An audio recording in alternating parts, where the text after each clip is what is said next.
14, vamos a leer los versos del 20 y 21, dos versos nada más. 20 y 21, San Juan capítulo 14. ¿Estamos todos allí? En aquel día ustedes se darán cuenta de que yo estoy en mi Padre, y ustedes en mí, y yo en ustedes. ¿Quién es el que me ama? El que hace suyo mis mandamientos y los obedece. Y al que me ama, mi Padre lo amará, y yo también lo amaré, y me manifestaré a él. Palabra de Dios. Gloria a Jesús, ahí está. Este es uno de los textos, este es el tipo de textos que a mí, yo los tengo subrayados en mi Biblia, los tengo, ¿verdad?, resaltados, porque son ese tipo de textos donde es nítido, o sea, hay una claridad. El que me ama, dice Jesús, el que me ama guarda mis mandamientos. O sea, el que me ama o me obedece lo que, ¿verdad? Miren, lo interesante de esta serie que estamos compartiendo. El primer domingo hablábamos de que si la serie tiene que ver qué significa amar a Dios. Porque nosotros podemos pretender amarlo, pero a lo mejor no estamos viviendo según la expectativa que Dios tiene para aquellos quienes dicen amarle, ¿verdad? Y por lo tanto comenzamos esta serie bajo esa premisa. ¿Qué significa amar a Dios? Fue la pregunta inicial que nos hicimos, ¿verdad? Porque queremos ponerle dientes a la boca. Es decir, queremos morder, queremos que eso agarre, que no sea una cosa suelta, así, ambigua, etérea, abstracta. No, queremos que sea algo, ¿verdad? Amar a Dios es algo en la Biblia, es algo concreto. Amar a Dios no es algo así medio bucólico, poético, así, palabras muy muy eufemísticas, pero que realmente no quieren decir nada. No es una analogía, no es una metáfora. No, amar a Dios es algo concreto, algo palmario, algo que se hace presente en la historia humana, es una acción concreta. No es un sentimiento así medio confuso, un sentimiento así un poco veleidoso, no es una cuestión caprichosa, no es una cuestión, digamos, antojiza, no. ¿Qué es el amor? Amar a Dios. Bueno, el primer domingo vimos que Dios dice, ¿verdad? El amor tiene que ver con que nada esté por encima de él, ¿verdad? Y dijimos que tenemos que aprender a practicar el desapego, es decir, nada que tengamos puede reemplazar a quien es Dios. El segundo domingo dijimos, bueno, no solamente Dios quiere que nada que tengamos lo reemplace, sino nada de lo que somos, ¿verdad? Nada de lo que somos se quede reservado. Por eso Dios dice que lo amemos con toda el alma, con todo el corazón, con toda la mente y es decir, en otras palabras, sin reserva. Es decir, que estemos dispuestos a vaciarnos todos. ¿Sí? El primer domingo tenía que ver con todo lo que tenemos, el segundo domingo tenía que ver con todo lo que somos. Ahora fíjese lo que dice hoy. Hoy se le añade un componente más a lo que significa amar a Dios. Jesús dice, si ustedes me aman, obedezcan lo que yo les digo. Eso es lo que está diciendo. Ahora mire, yo quiero reforzar algo que es muy importante. Y es que Dios se quiere relacionar con nosotros siempre, es en el nivel del amor. Dios es Dios y por lo tanto Él puede hacer lo que Él quiera. Porque a Dios nadie le da órdenes, a Dios nadie le impone condiciones. Dios no tiene que considerar ninguna prerrogativa. Dios es Dios, por último Él puede hacer las cosas a su manera.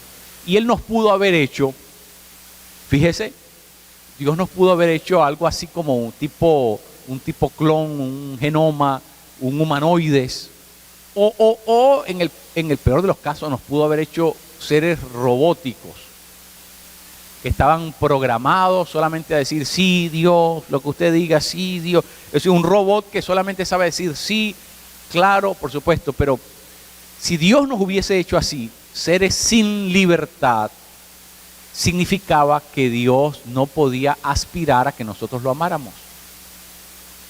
Porque el robot no te ama. El robot está programado para decirte sí y para hacer tu voluntad. Así que Dios, si Dios hubiese querido que nosotros solamente hiciéramos mecánicamente su voluntad, Dios nos habría programado de esa manera. Pero Dios no nos hizo así. Porque si Dios nos hubiese hecho así, no hay verdadero amor. No hay verdadero amor, ¿verdad?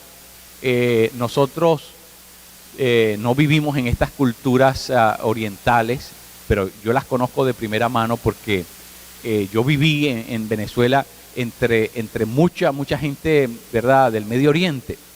Y ellos hasta el día de hoy practican que casan a sus hijos o a sus hijas con algún pariente de allá de Jordania, de donde ellos vivan, de Líbano, donde esté.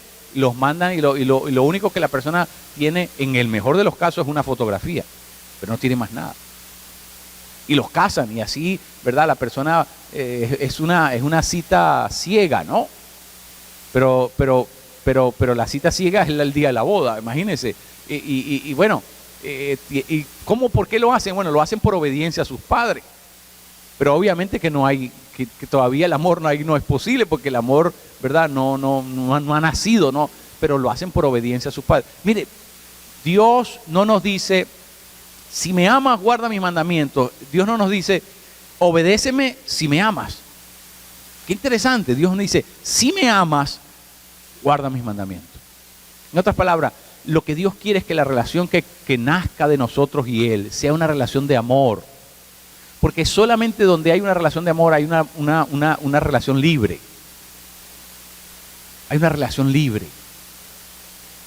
Dios nos creó para vivir en libertad, porque es la única posibilidad donde el amor es posible. Porque donde no hay libertad, pues el amor tampoco es posible. Por eso es que esto es muy interesante. Ahora, pero entonces la explicación, la pregunta es, bueno, ¿y por qué entonces habla de mandamientos? Porque cuando hay mandamientos, es a la brava, ¿verdad? Usted no tiene la opción de no cumplir con las leyes de la ciudad o las leyes del país. Hay una constitución y usted sabe que si en el momento que usted sale de esas leyes, usted va a ser castigado. Entonces, bueno, pero ¿cómo me habla de amor que si lo amo y me dice mandamiento? Pero mire, aquí es donde yo quiero llegar. Tenemos que entender esto, es muy importante. La palabra mandamiento quiere decir en el fondo el designio divino. El designio tiene que ver con el deseo de Dios. Y si queremos ir un poquito más allá, tiene que ver con la voluntad de Dios. Dios quiere que si tú lo amas, busques vivir según la voluntad de Dios. Eso es lo que está diciendo. Dios quiere que tú alinees tu vida, que tú posiciones tu vida en función de su voluntad, no en función de la tuya. ¿Sabes por qué, mi querido? Porque tú te puedes equivocar muy fácilmente tratando de determinar cuál es la voluntad correcta. Y nosotros tenemos algo, y es que nosotros muchas veces tomamos decisiones emotivas, decisiones que están sumergidas, ¿verdad?, en su propia tinta. Y esas decisiones son decisiones precipitadas, impulsivas, o basadas en un pálpito, en una corazonada, basadas en una intuición muchas veces. ¿Y cuántas veces nos hemos equivocado actuando así? Bueno, hemos perdido la cuenta. Ya no tenemos registro de las veces que nos hemos equivocado porque no queremos recordarnos a nosotros mismos lo imperfecto que somos. ¿Verdad? Es decir, estamos tan estamos tan acostumbrados a equivocarnos que ya no ponemos cuidado en llevar cuenta de eso, porque es tanto que, imagínense, nos frustraríamos de solo pensar lo errado, lo errático cómo vivimos nuestra propia vida. Mire, en Hollywood dicen, sigue lo que tu corazón te diga. No, usted no ha escuchado eso en las películas. ¿Qué hago? Dice entonces viene por ahí alguna tonta que le da el consejo, le dice, sigue lo que tu corazón te diga. Hija, pero si el corazón de esa mujer se ha equivocado 500 veces, qué raro hay que se equivoque otra vez más.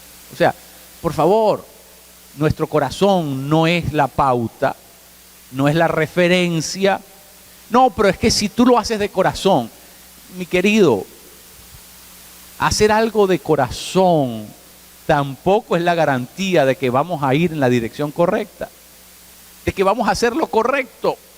La Biblia dice, engañoso es el corazón del hombre más que cualquier otra cosa.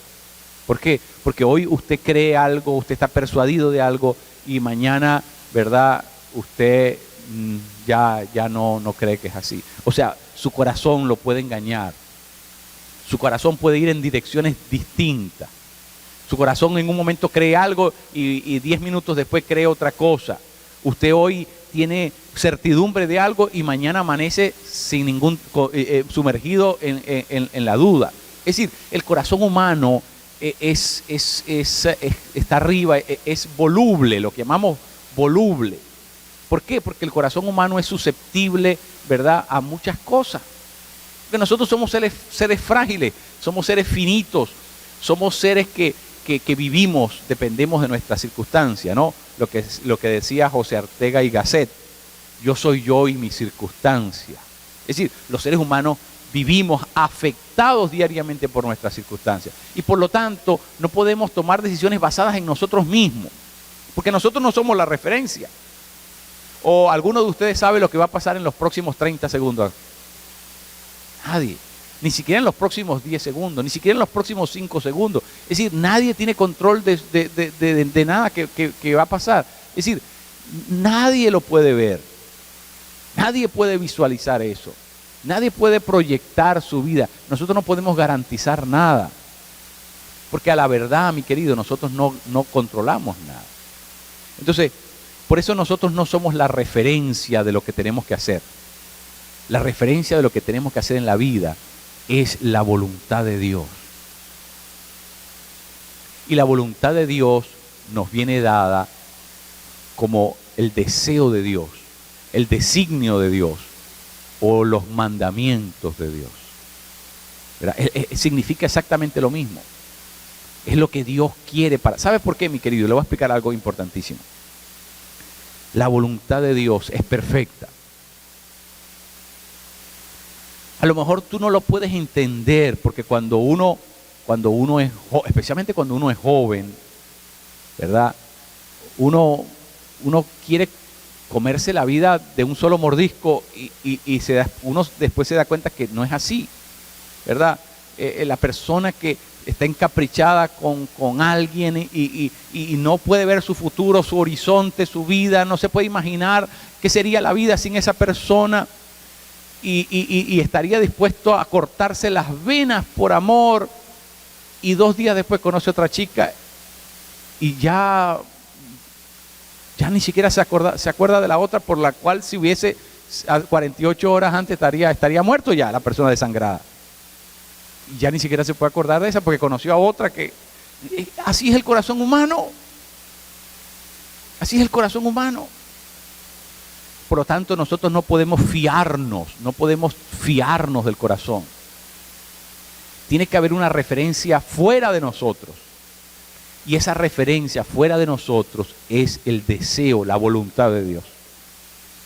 Mire lo que dice la Biblia. Que la voluntad de Dios es buena, agradable y perfecta. Cuando nosotros posicionamos nuestra vida, la alineamos por la voluntad de Dios, lo que vamos a ver es bueno, agradable, perfecto. Pero ojo, no siempre en el inicio nos va a gustar a lo mejor. No, a lo mejor en el momento de abrazarnos a ese deseo de Dios, no va a ser algo que nos va a resultar, ¿verdad?, atractivo, que nos va a resultar agradable de momento, ¿no? Esto lo vamos a experimentar posteriormente. Mire, ¿sabe lo que pasa? Nosotros vivimos en una sociedad donde la gente quiere la gratificación instantánea. ¿Sabe lo que es la gratificación instantánea? La gente quiere recibir de una sola vez ya el beneficio. El beneficio. Y eso es muy peligroso. ¿Sabe por qué? Porque la gente se acostumbra a buscar el beneficio instantáneo y no está dispuesto a esperar, no está dispuesto a hacer una inversión, sino que quiere todo inmediatamente. El agricultor mete una semilla, pero no puede esperar venir al día siguiente a recoger el fruto, no puede ser instantáneo.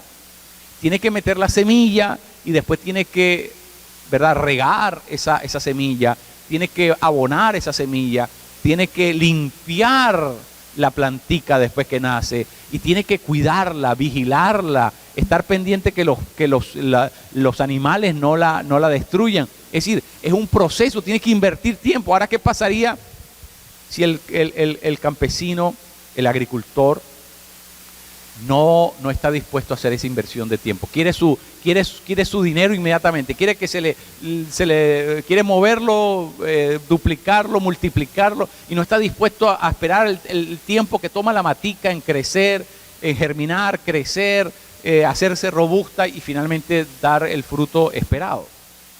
¿Qué pasa? Bueno, no puede ser agricultor porque no hay un efecto inmediato. Ninguna planta nace el mismo día que usted la tira a la tierra. Hay un proceso. ¿Y sabe qué pasa? Nosotros vivimos en una sociedad donde la gente quiere el efecto inmediato. La gente quiere hacerse rica de una sola vez. La gente no quiere ir por un proceso. La gente quiere el placer inmediato, quiere los beneficios inmediatos. La gente se ha acostumbrado a lo instantáneo. A lo instantáneo. Y sabe que muchas veces en la vida espiritual nosotros tenemos la misma tendencia. De querer ver lo bueno, lo agradable y lo perfecto, lo queremos ver instantáneamente. No queremos pagar ningún precio, no queremos ir por el proceso, no queremos hacer las cosas como Dios quiere. ¿Y sabe lo que pasa con eso? Es que mucha gente se frustra y termina diciendo, pero a mí Dios no me funcionó, a mí Dios no me trabajó. Yo me voy de la iglesia resentido porque, bueno, mira, yo estuve ahí, estuve 2 meses y no vi nunca lo bueno, lo agradable y lo perfecto. Pero espérate, si apenas te dio tiempo de meter la semilla en la tierra, ¿cómo esperabas tú ver lo bueno y lo agradable y lo perfecto si apenas estabas haciendo, ¿verdad?, un acto de fe? No puede ser. No, tenemos que entender que no funciona de esa manera. Tenemos que posicionar nuestra vida por la voluntad de Dios. Porque Dios quiere que si nosotros lo amamos a Él, aprendamos a vivir según la voluntad de Dios. Nosotros tenemos que deshacernos de lo siguiente. Yo quiero, yo pienso, ¿verdad? El yo quiero y el yo pienso. Yo pienso tal cosa y entonces damos nuestra opinión y muchas veces nuestra opinión opaca la voluntad de Dios. Dios no está interesado si tú piensas que eso es lo bueno. Dios lo que está es preocupado si tú te estás dispuesto a alinearte, a obedecerlo a Él o no. Tu opinión sale sobrando. No, que mi abuelita decía que en estos casos, tu abuelita se equivocó 1000 veces. No es tu abuelita, es la voluntad de Dios la que tienes que buscar. No, que yo una vez le pregunté mira, escúchame, es la voluntad de Dios. Es la voluntad de Dios. No es lo que tú pienses. Nosotros somos gente, opinionated, no, llena de opiniones. Queremos saber todo y queremos decidir todo basado en lo que nosotros creemos y nos creemos que la sabemos toda. ¿Y sabes qué, mi querido? Nuestro récord no dice eso. Usted tiene que declinar, tiene que claudicar y tiene que decir, espérate, no puedo seguir viviendo mi vida por lo que yo pienso, y menos por lo que yo siento, y menos por lo que yo deseo, porque siempre que usted va detrás de lo que usted desea, usted se equivoca también. Ya tenemos que aprender a reemplazar eso. Cuando nosotros llegamos a las cosas de Dios, tenemos que aprender a reemplazar todo eso y comenzar es a irnos detrás de la voluntad de Dios. ¿Qué es lo que Dios quiere que yo haga en mi casa? ¿Qué es lo que Dios quiere que yo haga en mi hogar? ¿Qué es lo que Dios quiere? ¿Cuál es el deseo de Dios para mi familia? ¿Cuál es el deseo de Dios para mi matrimonio? ¿Cuál es el deseo de Dios para mi función de padre o de madre? ¿Cuál es el deseo de Dios para mis negocios? ¿Qué es lo que Dios dice con relación a mis decisiones? Espérate. Tú tienes que comenzar a sacar el yo quiero, el yo pienso y el yo, ¿verdad? Tienes que sacar eso y comenzar a poner la voluntad de Dios allí. ¿Sabes por qué, mi querido? Porque si tú vienes el domingo a la iglesia y tú vienes con adorar y te unes a lo que está pasando en la iglesia, pero tú sigues imponiendo tu yo quiero y tu yo pienso en tu vida, ¿sabes lo que va a pasar?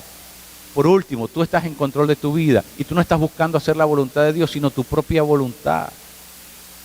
Y mientras tú busques hacer tu propia voluntad, estás lejos de amar a Dios, porque solamente amamos a Dios cuando nosotros estamos dispuestos a dejar lo nuestro a un lado y escoger lo que Él dice, porque Él no se equivoca.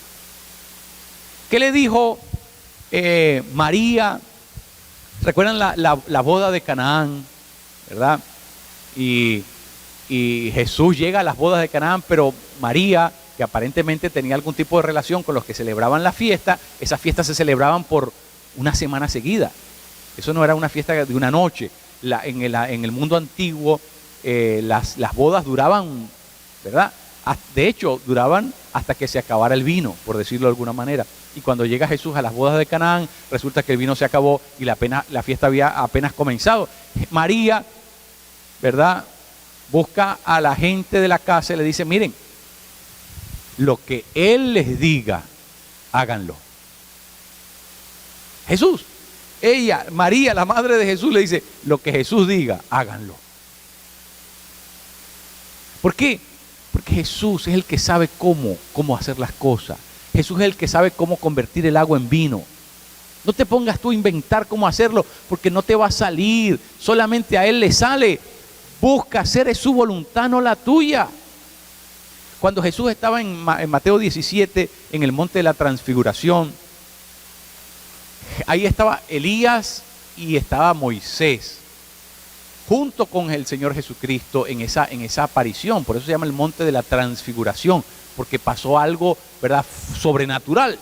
Se presentan estos dos seres importantes del Antiguo Testamento para confirmar que ciertamente Jesús es el Mesías. Pero ¿qué pasó? Los discípulos se volvieron locos cuando vieron a Elías y a Moisés. ¿Por qué? Mi querido, porque para un judío no hay nada más importante que ver al máximo representante de la ley y al máximo representante de la profecía. Pero imagínense, se volvieron como locos. ¿Y qué dijo la voz del cielo? Este es mi hijo amado, a él oíd. ¿A quién estás oyendo tú en tu vida? ¿A quién le estás poniendo cuidado tú en tu vida? ¿Cuáles son las voces que tú estás tomando en cuenta? ¿Ve? Esos son los grandes problemas en que nosotros tenemos que aprender a discriminar qué es lo que yo dejo entrar y qué es lo que no. ¿A quién le voy a poner cuidado? ¿A quién? ¿Sabe por qué, mi querido? Porque el enemigo también te comienza a hablar. Porque al enemigo le interesa que tú no oigas la voz que tienes que oír. Y cuando usted no sintoniza bien el dial de la radio, se comienzan a mezclar muchas voces. Sí le ha pasado eso cuando usted está en el radio y se comienzan a mezclar muchas ondas. Porque la radio está captando al mismo tiempo muchas emisoras. ¿Y qué pasa? La voz no se oye nítida. Se oye algo, ¿verdad?, que usted no puede descifrar. Y sabe que el enemigo muchas veces quiere tratar de distorsionar la voz de Dios para que no la podamos oír. Porque si nosotros no sabemos cuál es el deseo de Dios para nuestra vida, comenzamos a oír otras voces y comenzamos a alejar nuestra vida del deseo de Dios. ¿Y cuál es la consecuencia de eso? Bueno, desastre completo, desastre completo. Ahora, pero mire, aquí es donde está la cosa. Aquí es donde está el tema. Dios dice, si tú me amas, guarda mis mandamientos. Si tú lo pones a Él de primero, si tú dices que Él es Dios para ti, entonces tu función consiste en una sola cosa, en aprender cuál es el deseo de Dios para tu vida y apegar tu vida al deseo de Dios. En eso consiste todo. Venga conmigo al Antiguo Testamento, a Eclesiastés. Eclesiastés en el último capítulo de Eclesiastés, creo que es el capítulo 12, y vamos a ir al verso 11, Eclesiastés 12, en el Antiguo Testamento. Usted sabe que Eclesiastés fue escrito por el hombre más sabio que ha vivido sobre la tierra. El hombre más sabio que ha vivido sobre la tierra se llamaba Salomón. Él fue quien escribió esta obra que llamamos el Eclesiastés. Pero fíjese, yo le recomiendo, mi querido, que usted no lea el Eclesiastés cuando usted esté deprimido, porque capaz y se corta las venas. Sí, porque cuando Salomón comienza a hablar del Eclesiastés, no queda como dicen, no queda títere con cabeza, o sea, comienza a descartar todo, dice todo es vanidad. En otra palabra, lo que está tratando de decir, todo es absurdo. Si comes es absurdo, si no comes también, si pasas tiempo entreteniéndote es absurdo, si no lo haces también es. Si te casaste o no te casaste, si trabajas o no trabajas, si ahorras o no. En otras palabras, comienza a descartarlo todo es absurdo, todo es vanidad según Salomón. Y uno dice, Dios mío, este hombre me está desbaratando la vida porque se está quedando con todo lo que, ¿verdad? Lo que uno cree que es importante, y uno dice, bueno, ¿a dónde va a parar todo esto? Porque si todo es vanidad y este hombre está hablando por boca de Dios, bueno, por último, ¿qué nos queda entonces? Fíjese cómo termina todo el libro. Mire cómo termina el libro, capítulo 11, el último capítulo del libro, el penúltimo versículo del libro. ¿Qué dice el penúltimo versículo en todo el libro? ¿Quién lo tiene para que lo lea en voz alta?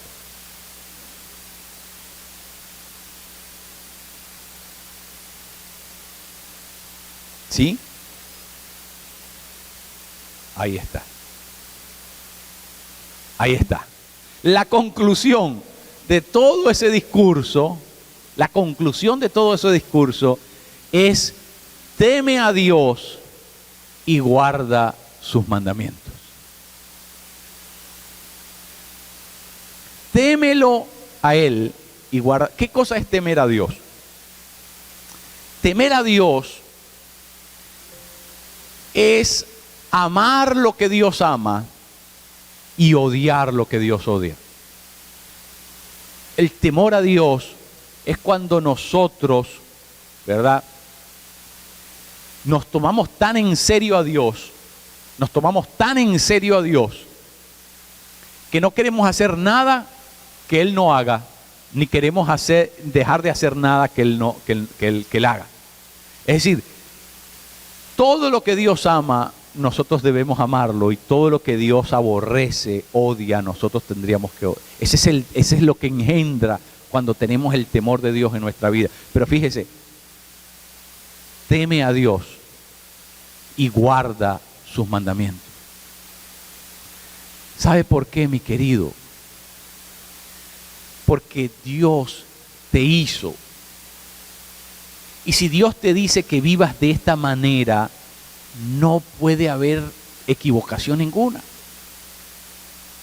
Si usted tiene un televisor en su casa y el televisor es de la marca, por usar un ejemplo, la marca Sony, usted no se la puede llevar y reclamarle a la gente que hace el televisor Vizio o el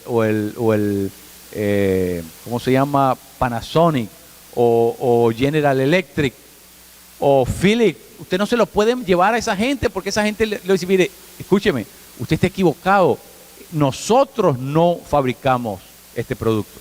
Ese producto lo fabrica esa compañía y es a esa compañía que usted le puede reclamar algo. Pues mire, Dios fue quien hizo al ser humano. Él es el manufacturador. Él es el que hizo al ser humano. Dios es el único que sabe cómo reparar la vida del ser humano. Dios es el único que sabe cómo es que la vida humana funciona. Si no pones cuidado en cómo Dios dice que la vida funciona, la vas a echar a perder. ¿Qué pasa si usted no lee las instrucciones del aparato electrónico que compró? Usted se la da de que se la sabe toda y porque usted tuvo uno que era parecido y usted lo comienza a operar y no lee las instrucciones. ¿Sabe qué pasó? Le acortaste la vida al aparato porque lo comenzaste a usar equivocadamente, porque ese aparato no lo hizo la compañía que tú conocías, lo hizo otra compañía y solamente ellos sabían cómo es que ese aparato se usaba correctamente. En otras palabras, nosotros mismos destruimos nuestra vida por no obedecer el deseo de Dios, por no alinearnos por la voluntad de Dios. Dios no se va a equivocar. Si Dios te dice que es así como tenemos que vivir, olvídate de lo que tú piensas, olvídate de lo que tu abuelita decía, es lo que Dios diga. Porque no es el mandamiento de tu abuela, ni el mandamiento de tu tatara, el ancestro aquel. No. Olvídate del cacique Plumas Blancas y olvídate del ánima de Pica Pica y del negro Felipe. Olvídate de todo eso, porque la Biblia dice es mis mandamientos. Es mis mandamientos. No es el mandamiento de nadie más, porque nadie puede saber cómo se vive la vida excepto el que la creó. Solo el que la creó sabe cómo es que la vida se tiene que vivir. Nadie más lo sabe. Por eso Salomón concluye su conclusión después de desbaratarlo todo, después de sopesarlo todo, después de ponerlo todo en la balanza. La conclusión de Salomón es simple: teme a Dios y guarda sus mandamientos. Ya.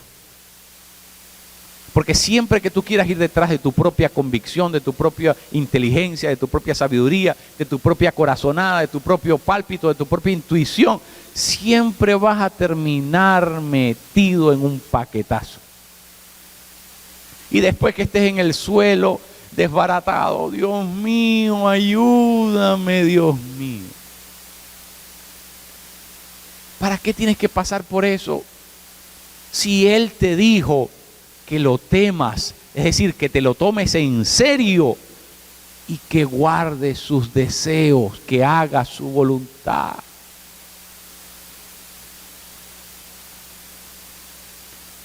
Todo Dios te lo pone en un solo plato, para que no haya confusión. Tómate a Dios en serio y obedécelo. Él lo que quiere es que lo obedezcas. Él lo que quiere es que tú lo obedezcas. Si lo amas, tienes que obedecerlo. Termino con esto. Jesús en la Biblia habla de una parábola muy interesante. Es la parábola de un hombre que tenía 2 hijos. ¿Ustedes se acuerdan de esa parábola? Jesús habla de una parábola de un hombre que tenía 2 hijos. A los 2 hijos les dijo: muchachos, necesito que vengan a ayudarme a la hacienda. Y uno de ellos afirmó, ¿verdad? Dijo: sí, padre, usted cuente con eso, voy para allá. El otro dijo: yo no puedo, conmigo no cuenten porque yo no puedo. Y dice que a la final, dice la parábola de Jesús, dice que a la final quien apareció para ayudar al padre fue aquel que había dicho que no, y el que había dicho que sí, ese se escurrió, ese se desvaneció, ese no apareció por ninguna parte. El único que llegó fue el que había dicho que no iba a ir. Y entonces Jesús usa esa parábola para enseñarnos que no es lo que decimos lo que tiene valor. No es lo que tú dices lo que tiene valor. Es lo que tú haces. Lo que Dios quiere es que tú lo obedezcas. Eso es lo que significa guardar los mandamientos. No dice que te los memorices. No dice que te los aprendas. No dice que firmes aquí en el documento. Dice que los guardes, que los obedezcas. Porque para Dios lo que cuenta no es lo que tú afirmas. Dios quiere que tú firmes con tus acciones. Dios quiere que tú seas cabal con tu palabra. Y para que esa palabra valga de algo, tiene que convertirse en acción, en la acción que Dios está esperando. Ve, nosotros le metemos una firma a cualquier documento, ¿verdad? Así. Y espérate, eso no es así a la brava. Uno tiene que ver lo que está firmando.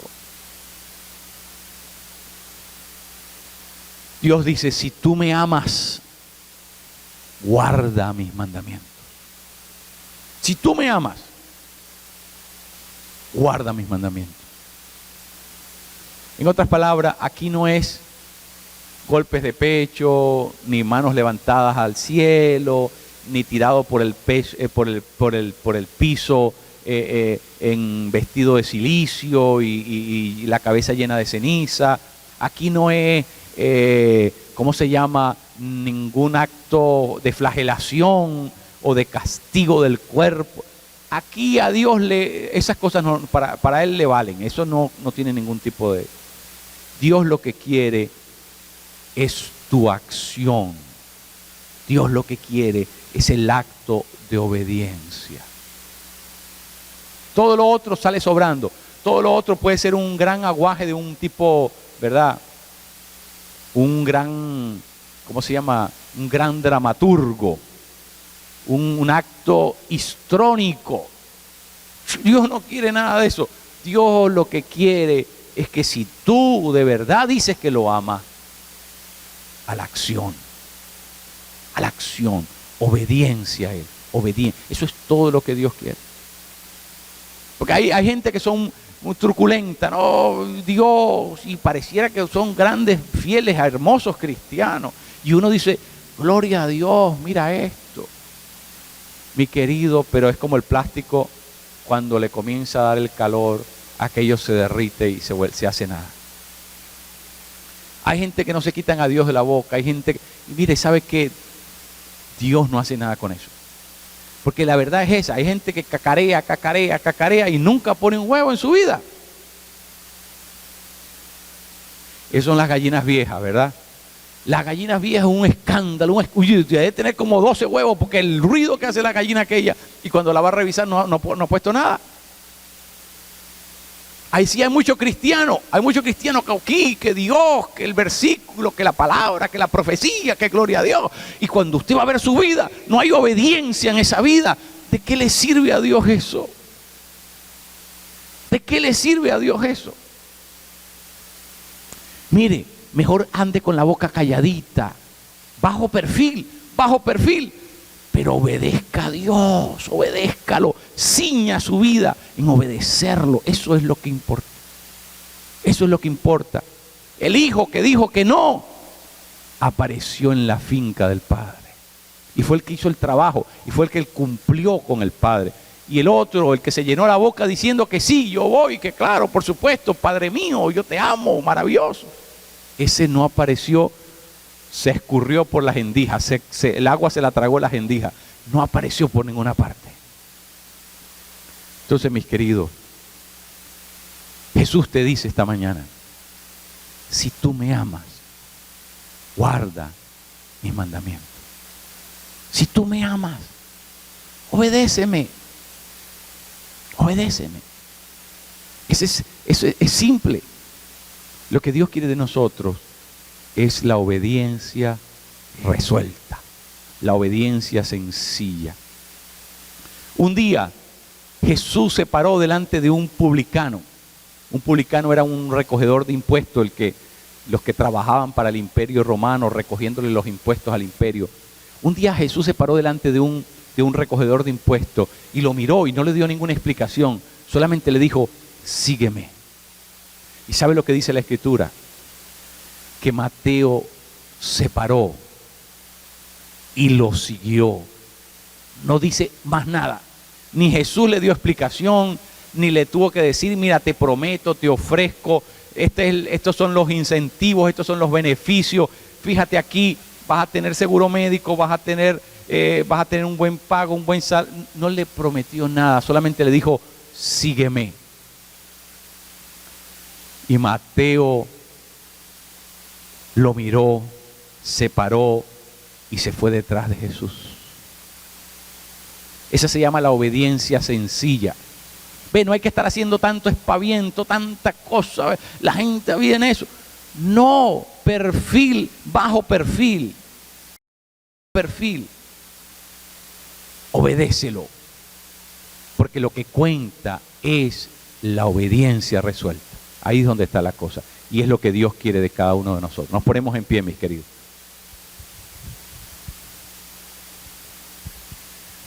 Dale un abrazo a tu hermano y bendícelo en el nombre de Jesús y dile, yo lo obedezco a él.